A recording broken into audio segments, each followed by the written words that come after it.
ಸ್ನೇಹಿತರೆ ನಮಸ್ಕಾರ. ಕನ್ನಡ ಚಿತ್ರರಂಗಕ್ಕೆ ಅದೇನು ಗ್ರಹಣ ಹಿಡಿದಿದೆಯೋ ಗೊತ್ತಿಲ್ಲ.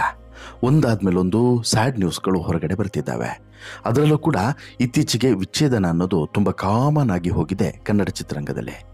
ದೊಡ್ಡ ದೊಡ್ಡ ಸೆಲೆಬ್ರಿಟಿಗಳು ಅಂತೇಳಿ ಕರೆಸ್ಕೊಳ್ಳೋರು, ಜೊತೆಗೆ ಸಮಾಜಕ್ಕೆ ಒಂದೊಳ್ಳೆ ಸಂದೇಶವನ್ನು ರವಾನೆ ಮಾಡಬೇಕು ಅನ್ನುವಂಥ ಉದ್ದೇಶ ಇಟ್ಕೊಂಡು ಚಿತ್ರರಂಗಕ್ಕೆ ಬಂದವರು ಅನಿವಾರ್ಯ ಕಾರಣಗಳಿಂದನೋ ಅಥವಾ ಬದುಕಿನ ಬೇರೆ ಬೇರೆ ಟರ್ನ್ಗಳ ಕಾರಣಕ್ಕೋ ಅಥವಾ ಜೀವನ ಸಂಗಾತಿಯ ಒಂದು ಬೇರೆ ರೀತಿಯಾದಂಥ ವರ್ತನೆಯಿಂದನೋ ಬೇಸತ್ತು ಅವರಿಂದ ದೂರ ಆಗ್ತಿದ್ದಾರೆ. ಜೊತೆಗೆ ಈ ಬಣ್ಣದ ಲೋಕ ಅನ್ನುವಂತಹ ಮಾಯಾ ಜಗತ್ತಿನಲ್ಲಿ ಬಂದಂತಹ ಇವರಿಗೆ ಇಲ್ಲಿ ಮಿಂದೇಳುವುದು ಬಹಳ ಸುಲಭ ಏನಲ್ಲ. ಇದರಿಂದ ಸಹಜವಾಗಿ ದೈಹಿಕವಾಗಿ ಮತ್ತು ಮಾನಸಿಕವಾಗಿ ಒಂದಷ್ಟು ಬದಲಾವಣೆಗಳು ಆಗೋದು ಸಹಜ.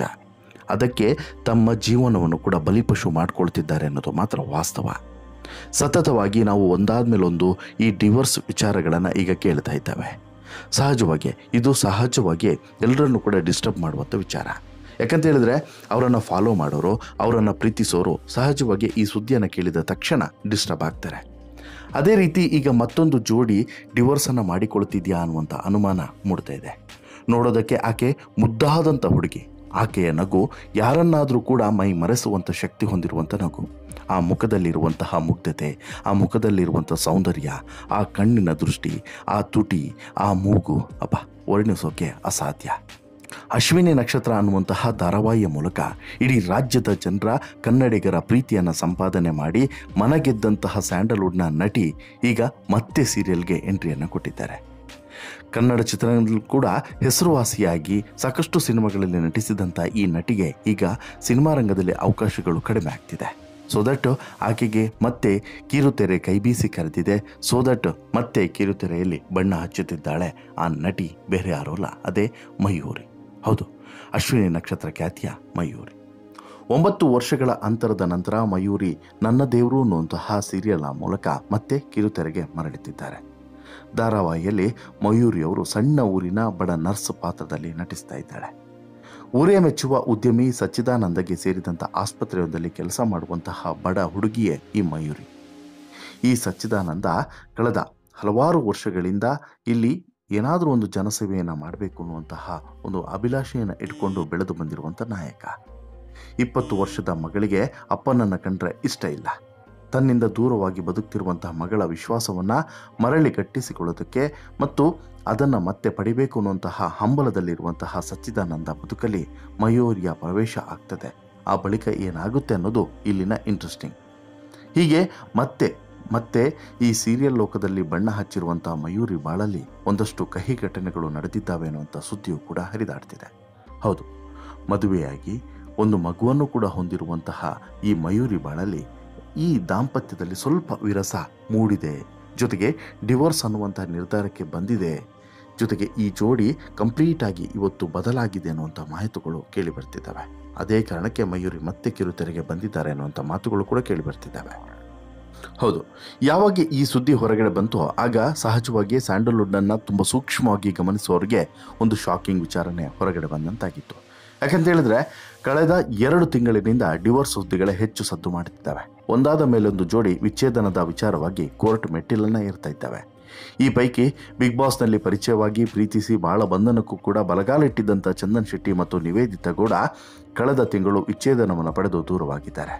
ಅದು ಮುಗಿತಾ ಇದ್ದಂತೆ ದೊಡ್ಡಮನೆ ಕುಡಿ ಯುವರಾಜ್ ಕುಮಾರ್ ಮತ್ತು ಶ್ರೀದೇವಿ ಭೈರಪ್ಪ ಸಹ ಡಿವೋರ್ಸ್ಗೆ ಅರ್ಜಿಯನ್ನು ಸಲ್ಲಿಸಿದ್ದಾರೆ ಅನ್ನುವಂತಹ ಸುದ್ದಿ ಹೊರಗಡೆ ಬಂತು. ಈ ನಡುವೆ ಈಗ ನಟಿ ಮಯೂರಿ ಕ್ಯಾತರಿ ದಾಂಪತ್ಯದಲ್ಲೂ ಕೂಡ ಏರುಪೇರಾಗಿದೆ ಅನ್ನುವಂತಹ ಮಾತುಗಳು ಬಣ್ಣದ ಲೋಕದಲ್ಲಿ ಈಗ ಸಂಚಲನವನ್ನೇ ಸೃಷ್ಟಿಸಿದೆ.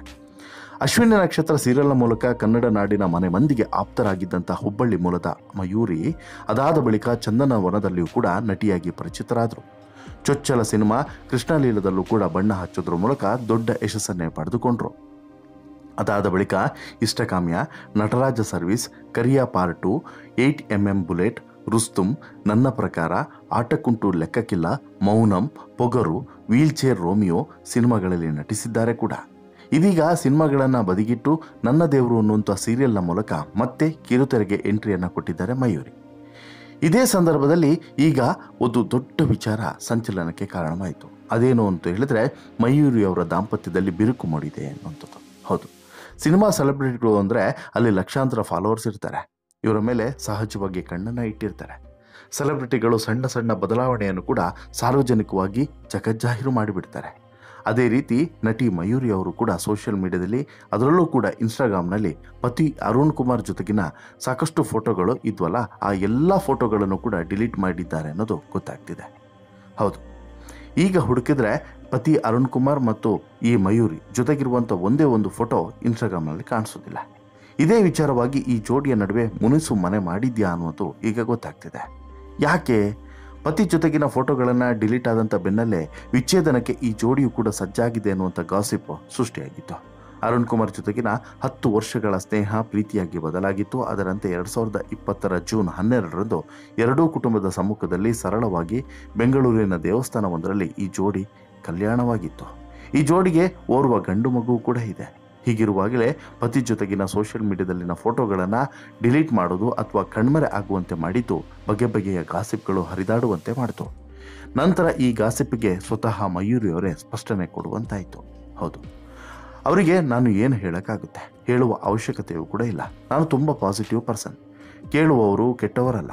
ಅವರು ಒಂದು ಆಲೋಚನೆಯಲ್ಲಿ ಕೇಳಿರಬಹುದು. ನಾನು ಆ ಥರದವಳಲ್ಲ. ನಾನು ಯಾರ ಮೇಲೂ ಕೂಡ ವೈಯಕ್ತಿಕ ವಿಚಾರವನ್ನು ಕೇಳೋದಕ್ಕೆ ಹೋಗಲ್ಲ. ಪಬ್ಲಿಕ್ ಫಿಗರ್ ಅಂದ ಮೇಲೆ ಕುತೂಹಲ ಸಹಜ. ನಾನೇ ಆ ಸ್ಥಾನದಲ್ಲಿ ಇದ್ದರೆ ನನಗೂ ಆ ಥರ ಆಲೋಚನೆ ಬರಬಹುದೇನೋ. ಇವತ್ತು ಬರ್ತಾನೆ ಒಂದು ಆಘಾತ ನೋಡಿದೆ. ಒಂದೇ ಸೆಕೆಂಡ್ನಲ್ಲಿ ಟ್ಯಾಂಕರ್ ಬಂದು ಹೊಡಿತು. ಸ್ಥಳದಲ್ಲಿ ಒಬ್ಬ ಸತ್ತೇ ಹೋದ. ಮುಂದಿನ ಕ್ಷಣ ನಮ್ಮದು ಹೌದೋ ಅಲ್ವೋ ಗೊತ್ತಿಲ್ಲ. ಅದರ ಬಗ್ಗೆ ತಲೆ ಕೆಡಿಸೋದಕ್ಕೆ ಬದಲು ಸಂಸಾರದಲ್ಲಿ ಏನು ನಡೀತಿದೆ ಅನ್ನೋದನ್ನು ತಲೆ ಕೆಡಿಸ್ಕೊಳ್ಳೋ ಬದಲು ಅವರವರ ಜೀವನದ ಬಗ್ಗೆ ಕಾಳಜಿ ವಹಿಸಲಿ. ಮೆದುಳು, ಮನಸ್ಸು, ದೇಹ ಎಲ್ಲವೂ ಕೂಡ ಚೆನ್ನಾಗಿದೆ. ದಾಂಪತ್ಯ ಜೀವನದಲ್ಲೂ ಕೂಡ ನಾನು ಖುಷಿಯಾಗಿದ್ದೇನೆ. ನನ್ನ ದಾಂಪತ್ಯಲ್ಲೂ ಕೂಡ ಚೆನ್ನಾಗಿಯೇ ಇದೆ. ಅವರಿವರು ಏನೇನೋ ಮಾತನಾಡ್ತಾರೆ ಅಂತ ಹೇಳ್ಬಿಟ್ಟು ನಾವು ತಲೆ ಕೆಡಿಸ್ತಾರೆ. ಈ ಮೂಲಕ ತನ್ನ ದಾಂಪತ್ಯ ಚೆನ್ನಾಗಿದೆ, ಈ ರೀತಿ ಯಾವುದೇ ಡಿವೋರ್ಸ್ನ ವಿಚಾರ ನಮ್ಮ ದಾಂಪತ್ಯದಲ್ಲಿ ಇಲ್ಲ ಅನ್ನುವಂಥ ಸ್ಪಷ್ಟನೆಯನ್ನು ಮಯೂರಿ ಕೊಟ್ಟಿದ್ದಾರೆ ಅಂತಲೇ ಹೇಳಬಹುದು. ಇಲ್ಲಿ ನೀವು ಕೊನೆಯ ವಾಕ್ಯವನ್ನು ಗಮನಿಸಬೇಕು. ನಾನಂತೂ ತುಂಬ ಖುಷಿಯಾಗಿದ್ದೇನೆ. ಮೆದುಳು, ಮನಸ್ಸು, ದೇಹ ಜೀವನದಲ್ಲಿ ಎಲ್ಲವೂ ಕೂಡ ಚೆನ್ನಾಗಿದೆ. ದಾಂಪತ್ಯ ಜೀವನದಲ್ಲಿ ನಾನು ಖುಷಿಯಾಗಿದ್ದೇನೆ, ಎಲ್ಲವೂ ಕೂಡ ಚೆನ್ನಾಗಿದೆ. ನಾನು ಎಲ್ಲಿಯೂ ಕೂಡ ಹೇಳಿಕೊಂಡಿಲ್ಲ. ಈಗ ಹೇಗಾಗಿದೆ ಅಂದರೆ, ಒಂದು ಕಾಲು ಮುಂದೆ ಹೋದರೂ ಏನಾದರೂ ಹೇಳ್ತಾರೆ, ಹಿಂದೆ ಇಟ್ಟರು ಕೂಡ ಏನಾದರೂ ಹೇಳ್ತಾರೆ. ಅಂಥವ್ರಿಗೆ ಏನೂ ಕೂಡ ಹೇಳೋಕ್ಕೆ ಸಾಧ್ಯವಿಲ್ಲ. ನಾವೆಲ್ಲರೂ ಕೂಡ ಖುಷಿಯಾಗಿದ್ದೇವೆ ಅನ್ನುವಂಥ ಮಾತನ್ನು ಹೇಳ್ತಾರೆ. ಈ ಮೂಲಕ ದಾಂಪತ್ಯದಲ್ಲಿ ಏನೂ ಕೂಡ ಸಮಸ್ಯೆ ಇಲ್ಲ ಅನ್ನೋದನ್ನು ಮಯೂರಿ ಹೇಳ್ತಾರೆ. ಬಟ್ ಬೆಂಕಿ ಇಲ್ಲದೆ ಹೊಗೆ ಆಡುತ್ತಾ ಮಯೂರಿ ಅವರೇ? ಇಲ್ಲಿ ಈ ರೀತಿಯಾದಂಥ ಒಂದು ಗಾಸಿಪ್ಪು ಹೊರಗಡೆ ಬಂದಿದೆ ಅಂತ ಹೇಳಿದ್ರೆ ಅದಕ್ಕೇನಾದರೂ ಒಂದು ಕಾರಣ ಇರಲೇಬೇಕು. ಬಟ್ ಮಯೂರಿ ಇಲ್ಲಿ ಪತಿಯ ಜೊತೆಗಿನ ಫೋಟೋಗಳನ್ನು ಡಿಲೀಟ್ ಮಾಡಿರುವಂತಹ ಕಾರಣವನ್ನು ಎಲ್ಲೂ ಕೂಡ ಬಹಿರಂಗಪಡಿಸಿಲ್ಲ. ಯಾಕೆ ಡಿಲೀಟ್ ಮಾಡಿದ್ರು, ಏನಾಯಿತು, ಅದಕ್ಕೆ ಏನಾದರೂ ಒಂದು ಕಾರಣ. ಎಲ್ಲ ಫೋಟೋಸ್ಗಳನ್ನು ಡಿಲೀಟ್ ಮಾಡಿದರೆ ಅದಕ್ಕೊಂದು ಅರ್ಥ ಇದೆ. ಬಟ್ ಆ ರೀತಿ ಆಗಿಲ್ಲ. ಇಲ್ಲಿ ಕೇವಲ ಪತಿಯ ಜೊತೆಗಿರುವಂಥ ಪತಿಯ ಫೋಟೋಸ್ಗಳನ್ನು ಡಿಲೀಟ್ ಮಾಡಿದ್ದಾರೆ. ಹಾಗಾದರೆ ಅದಕ್ಕೊಂದು ಕಾರಣ ಇರಬೇಕಲ್ವಾ? ಸಿಟ್ಟಿಗೋ ಅಥವಾ ಬೇರೆ ಏನಾದರೂ ಉದ್ದೇಶಕ್ಕೋ ಅನ್ನೋದನ್ನು ಬಹಿರಂಗಪಡಿಸಬೇಕಾಗಿತ್ತು. ಬಟ್ ಆ ವಿಚಾರವನ್ನು ಮಯೂರಿ ಬಹಿರಂಗಪಡಿಸಿಲ್ಲ. ಇನ್ನು ಮಯೂರಿಯವರು ಸಾರ್ವಜನಿಕ ಜೀವನದಲ್ಲಿ ಇರೋದ್ರಿಂದ ಸಹಜವಾಗಿಯೇ ಇಂತಹ ಚರ್ಚೆಗಳು ಆಗ್ತದೆ. ಇಲ್ಲ ಅಂತ ಹೇಳಿದ್ರೆ ಮಯೂರಿ ಬಾಳಲ್ಲಿ ಏನಾಯಿತು ಅಂತ ಹೇಳಿ ಯಾರಿಗೆ ತಾನೇ ಇಂಟ್ರೆಸ್ಟ್ ಇರುತ್ತೆ, ನೀವೇ ಹೇಳಿ. ಹೀಗಾಗಿ ಮಯೂರಿಯವರು ಕೂಡ ಜವಾಬ್ದಾರಿತನದಿಂದನೇ ಉತ್ತರವನ್ನು ಕೊಟ್ಟಿದ್ದಾರೆ ಅನ್ನೋದು ಖುಷಿಯ ವಿಚಾರ. ಬಟ್ ಒಂದಷ್ಟು ಗೊಂದಲಗಳು ಇನ್ನೂ ಕೂಡ ಹಾಗೆ ಇದ್ದಾವೆ ಅನ್ನೋದು ಕೂಡ ವಾಸ್ತವ. ಅದೇನೇ ಇದ್ರೂ ಕೂಡ ಮಯೂರಿ ಬಾಳಲ್ಲಿ ಅಂತಹದ್ದೇನಾದರೂ ಭಿನ್ನಾಭಿಪ್ರಾಯ ಇದ್ರೂ ಕೂಡ ಅದು ಸರಿ ಹೋಗಲಿ. ಇವರಿಬ್ಬರು ಕೂಡ ಮತ್ತೆ ಜೊತೆಯಾಗಿ ಬಾಳಲಿ. ಇವರ ಸುಂದರವಾದಂಥ ಬದುಕು ಇನ್ನಷ್ಟು ಸುಂದರವಾಗಿ ಮತ್ತು 100 ಕಾಲ ಚೆನ್ನಾಗಿ ಇರಲಿ ಅನ್ನೋದು ನಮ್ಮ ಆಶಯ ಕೂಡ. ನೀವೇನು ಹಾರೈಸಲಿಕ್ಕೆ ಇಚ್ಛೆ ಪಡ್ತೀರಾ? ನಿಮ್ಮ ಅಭಿಪ್ರಾಯ ಏನು ಈ ಘಟನೆಗೆ ಸಂಬಂಧಪಟ್ಟಂತೆ? ದಯವಿಟ್ಟು ಕಮೆಂಟ್ ಮಾಡಿ ತಿಳಿಸಿ. ಜೊತೆಗೆ ಈ ಸ್ಟೋರಿ ಇಷ್ಟ ಆಯಿತು ಅಂತ ಹೇಳಿದ್ರೆ ಲೈಕ್ ಮಾಡಿ, ಶೇರ್ ಮಾಡಿ, ಚಾನಲ್ಗೆ ಸಬ್ಸ್ಕ್ರೈಬ್ ಆಗೋದನ್ನು ಮರಿಬೇಡಿ. ಧನ್ಯವಾದ.